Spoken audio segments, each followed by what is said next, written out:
Graham. Thank you, Mr. Chairman. Mr. Secretary, I believe the money in this account is about 1% of all federal spending. Is that correct?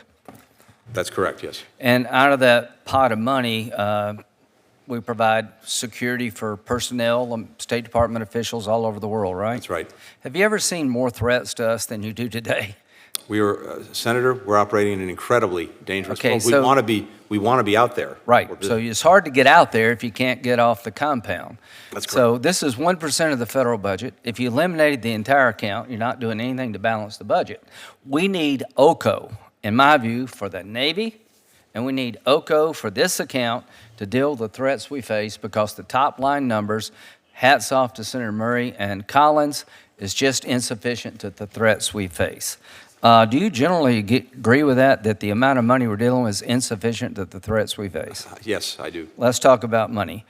In the supplemental, which I supported, there was a provision that allowed, it's called repo, allowing us to go after Russian sovereign wealth funds. Is that correct? Yes.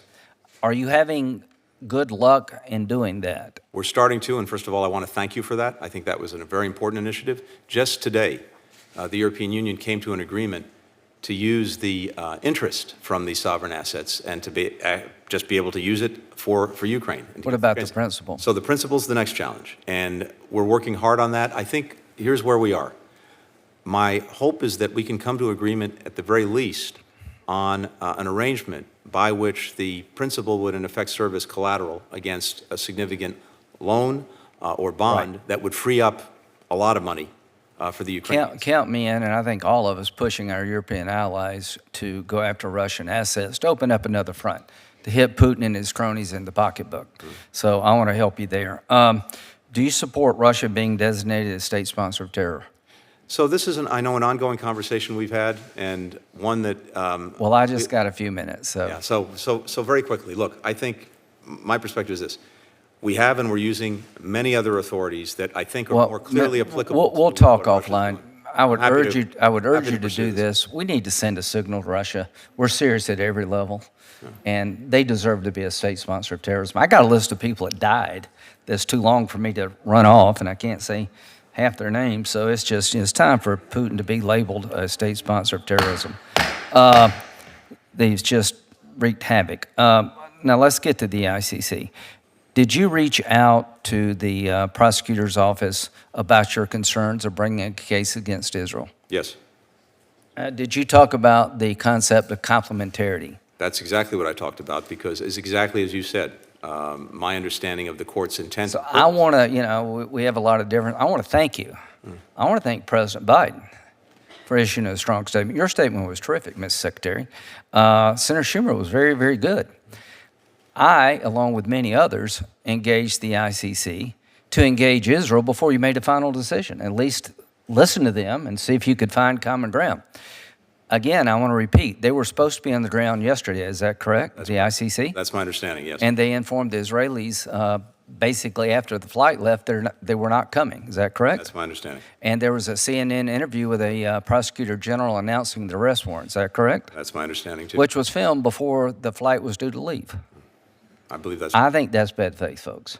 So I want to take actions, not just words. Will you support bipartisan effort to sanction the ICC, not only for the outrage against Israel, but to protect in the future our own interest? I welcome working with you on that. Okay. Let it be said that we're going to work together to send a signal to the ICC. What you did was not only outrageous, you destroyed the rule of law as we know it, and you've given, like, Venezuela 9 months. And I've never been more disappointed. We work together to help the ICC against Russia. Ungoverned spaces and rogue nations are the point of ICC, not Israel. So let's talk about the deal. Are you optimistic that the normalization between Saudi Arabia and Israel is still possible? I am, and I have to first of all applaud the work that you've done on this over many, many months in helping carry this forward. And I think we're at a point where the necessary agreements between the United States and Saudi Arabia are very well within reach. And of course, we would bring all of this before Congress.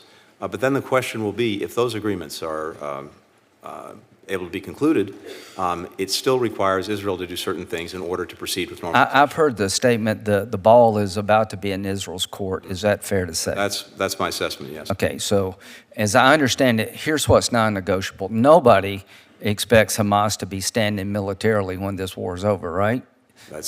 We share Israel's view. They must go militarily. We share Israel's view that Hamas cannot be governing Gaza. Right, and they cannot be a military threat to Israel. We all agree with that. Okay, now, as to the Palestinian future, we were on television last week, and I thought you laid out a pretty eloquent what's going to happen once the battalions are destroyed. What does the day after look like? Do you believe a military occupation of Gaza by Israel is sustainable? No. You know, I have real doubts about that myself. Do you believe that Saudi Arabia and the UAE have the capability, if they have the will, to turn Gaza and West Bank around? I believe a number of countries could play an instrumental role in, at least on an interim basis if necessary, helping to provide security, helping to provide governance or governance oversight. It could be a coalition of people. Do you believe MBS is sincere in wanting to normalize with Israel? Yes. Do you believe that the Palestinian component is not the establishment of a Palestinian state on day one, but a process that may get to there? There has to be a clear, credible pathway to a state. But not the establishment of state on day one. Well, day one is virtually impossible, but getting to a state in a that's one of the things he wants. That's one of the things he wants to recognize. It has to be credible, it has to be clear. In my judgment, we need to have something that's time-bound, and of course, it has to have the necessary security guarantees for Israel. So you're not advocating any agreement between normalization that would compromise Israel's security regarding the Palestinian file? No, and the whole point of normalization, but also the whole point of the establishment of a Palestinian state is to make sure that Israel's security is better ensured. I've been over there several times. Senator Collins went. A lot of people here went. I know my time's up. I cannot see a better time than now. The need to come up with a plan for Gaza and the West Bank after Hamas falls, and it will, is real. The opportunity is historic. Do not let this moment pass. To my friends in Israel, I will never abandon your security, but we're going to have to sit down as a world and make some hard decisions. So, Mr. Secretary, I've enjoyed working with you and Mr. Sullivan and the President. I have said publicly, I think this needs to be done on your watch, and I want to say again publicly, as a Republican, I think most of my colleagues would embrace a security agreement between the United States and Saudi Arabia if it would lead to normalization and a brighter future for Israel and the Palestinian people. I believe that is the position of most people on my side of the aisle, and we want to help you. Thank you, Senator.